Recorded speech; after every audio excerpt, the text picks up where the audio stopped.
안녕하세요. 오늘의 한의학 상식을 알려드릴 건강한의사 박지훈입니다. 오늘 제가 여러분께 소개해드릴 한의학 상식은 목디스크 감별과 한의치료 그리고 재활에 관한 부분입니다. 요즘에 지하철 타고 다니시면서 스마트폰 보고 계시는 분들 많이 만나게 되는데요. 우리들도 예외는 아니죠. 그러다 보면 팔저림을 호소하시는 분들 많고요. 제일 걱정하는 부분은 혹시 이거 목디스크 아닐까 하는 우려입니다. 그래서 한의원을 내원하시는 분들 많은데요. 오늘 간단하게 감별을 해볼 수 있는 방법과 또 재활하는 방법들을 소개해 드리려고 합니다. 일단 목디스크를 확진하는 방법은 사실 MRI를 찍어야 합니다. 하지만 비용 부담도 있고 일단 의료기관을 찾아가기 전에 내가 꼭 진료를 받아봐야 하는가라고 고민이 될 때 해볼 수 있는 검사 중에 간단한 거 소개를 해드리려고 하는데요. 보통 저리는 팔 쪽으로 고개를 돌렸을 때 팔로 뻗쳐지는 날카로운 통증, 흔히 이제 방산통이라고 하는데 그런 통증이 나타나거나 또는 머리를 눌러봤을 때 통증이 심화되면 그때는 목디스크를 의심을 하게 됩니다. 기본적으로. 근데 이 나타나는 통증이 굳이 팔로 가지 않더라도 팔까지 전해지지 않더라도 어깨 죽지, 흔히 날개 죽지라고도 하죠. 어깨뼈 안쪽까지 통증이 나타나면 기본적으로 목디스크를 의심을 해보는 게 맞습니다. 하지만 팔로 가는 통증이라고 해서 다 목디스크는 아니기 때문에 일단 의료인의 상담을 받아보셔야 하고요.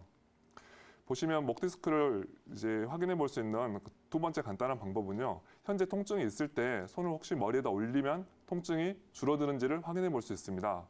이게 팔의 무게 때문에 목에 있는 이제 팔 신경얼기라고 하는 그 구조물이 잡아당겨지면서 목디스크가 있을 때 증상이 심해졌던 것이 팔을 머리로 올리면서 이 잡아당겨진 힘이 줄어들면서 통증이 줄어드는 것을 목디스크의 특징으로 보는데요. 이게 오히려 팔을 올렸을 때 증상이 더 심해진다든지 하면은 그거는 디스크 때문이 아니라 다른 신경학적 구조물이 문제를 일으키는 걸로 추측을 해볼 수 있습니다. 그중 대표적인 것이 화면에서 보시는 것 같은 흉곽출구 증후군인데요. 흉곽출구 증후군이라고 하는 것은 이제 늑골과 쇄골 사이 빠져나오는 이 공간 안에 신경이나 동맥, 정맥이 찝혔을 때 다양한 증상을 나타내는 걸 말합니다. 예를 들어 동맥이 찝혔을 때는 팔이 시리다든지 또는 정맥이 찝혔을 때는 팔이 이렇게 붓는다든지 또는 이 신경이 압박될 때 세 부위에서 눌릴 수가 있는데요. 첫 번째로는 목에 있는 첫 번째, 두 번째 늑골을 우리가 숨 쉴 때 보조해주는 근육을 이렇게 사이에서 신경이 찝히는 경우가 있고요. 두 번째는 첫 번째 늑골과 그리고 쇄골 사이에서 찝히는 경우, 세 번째는 우리 가슴에 있는 이제 숨을 쉴 때 보조하는 소형근이라고 하는 근육에서 신경이 찝히는 거. 이 어느 부위에서 신경이 찝혔는지는 다양한 검사를 통해서 이제 의료기관에서 확인을 하고 있습니다. 이거 외에도 손이 저릴 때 우리가 생각해 볼 수 있는 질환들은요. 대표적인 신경포착 증후군인 손목 터널 증후군이 되겠습니다. 이제 야간만 되면은 손저림이 심해져가지고 이렇게 한의원이나 의료기관을 내원하시는 분들이 많은데요. 전형적인 특징 중 하나가 밤에 심하다는 거고요. 보시는 것처럼 새끼손가락은 저리지 않습니다. 그러면 첫 번째 가장 흔한 신경포착 증후군인 손목터널 증후군을 의심을 해볼 수가 있고요. 반대로 다른 손가락은 안 저린데 네 번째, 다섯 번째 손가락만 저려요. 또는 네 번째 손가락이 딱 반틈만 저려요. 이렇게 할 경우는 디스크를 의심하기보다는 손목에서 신경이 눌려지 않았는가를 의심을 해보게 됩니다. 어느 신경이 눌렸는지는 사실 근전도 검사를 해보는 게 가장 확실합니다만은 그거 외에도 어떤 근육이 약해져 있는지 또는 어느 부위에서 찌릿찌릿한 통증을 호소하는지를 가지고도 목디스크와 다른 여타의 신경포착 증후군은 감별을 해낼 수가 있습니다. 지금 손만 저렸을 때 외에도 이 손저림이 전완부, 팔 앞쪽에 이 부분을 아래쪽을 특히 같이 타고 간다. 팔꿈치 밑에서만 저리다라고 할 때는 이럴 때는 팔꿈치에서 신경이 눌리는 척골신경 증후군을 의심을 해볼 수가 있습니다. 이때는 특징이 네 번째, 다섯 번째 손가락의 손등 쪽이 같이 저리다고 하는 특징을 가지고 있고요. 사실은 엄밀한 검사는 역시 의료기관에서 상담을 받아보셔야 되겠습니다. 이런 다양한 신경포착 증후군과 목디스크는 반드시 감별이 이루어져야 하고요.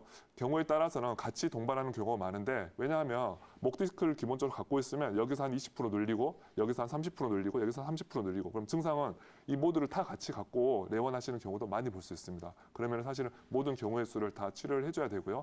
사실 한의원에 내원하시면 아주 잘 치료하고 또 많이 치료받고 완치된 사례도 많은 그런 케이스들이 되겠습니다. 그러면은 이런 경우에 흔히 일자목, 일조목 하고 찾아오시는 경우가 많은데요. 사실 일자목은 한의원이나 의료기관에서 더 심해지지 말라고 이렇게 경고성으로 건네는 멘트라고 볼 수 있고요. 일자목은 사실 병명은 아니죠.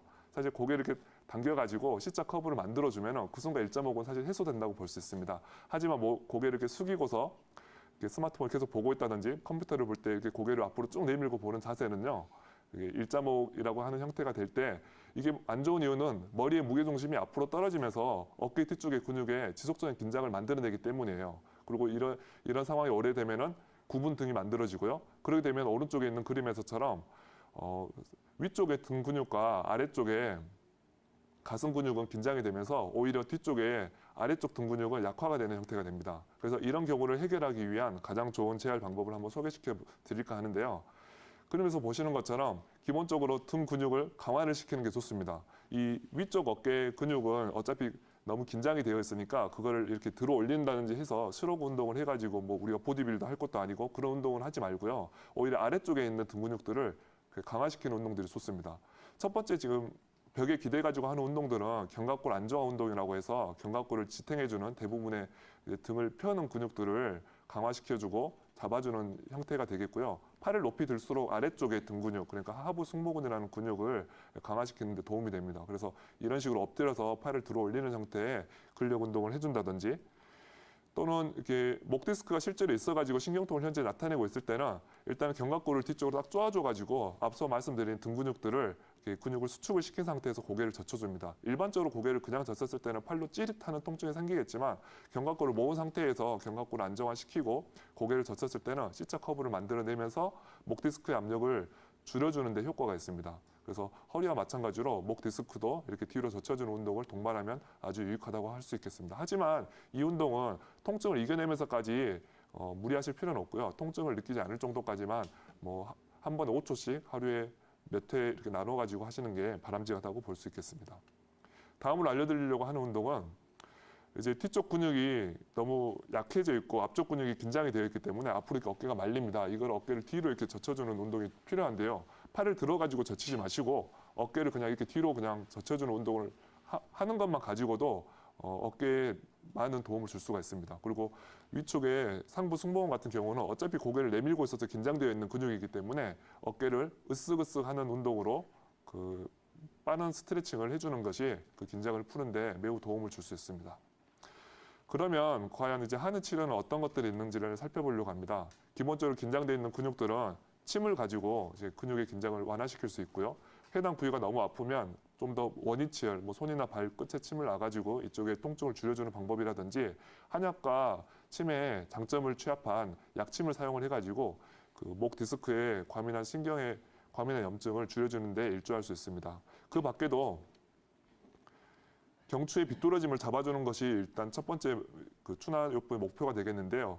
그 경추의 비뚤어짐과 더불어서 인대나 근육, 다른 연부 조직들을 풀어주는 이런 그 추나요법을 병행하면은 목 디스크는 아주 좋은 그 예후를 보여드릴 수가 있습니다. 제가 한번 정리를 해드리면 기본적으로 신경통을 이렇게 만들어내는 다른 신경포착 증후군과 목 디스크는 반드시 감별이 되어야 되고요. 1.5이나 다른 구분 등을 개선시킬 수 있는 그런 재활 운동들을 어깨를 이렇게 뒤로 돌린다든지 그리고 팔을 뒤로 하면서 고개를 젖힌다든지 운동을 하셔야 되고요. 마지막으로 한의 치료는 약침과 추나요법을 병행해서 하시면 많은 도움을 받을 수 있습니다. 그리고 그 무엇보다도 지금 사진에서 보시는 것처럼 컴퓨터를 사용하거나 스마트폰을 볼 때 자세를 반드시 바르게 하시는 게 가장 중요하다고 하겠습니다. 지금까지 건강한 의사 박지훈이었습니다.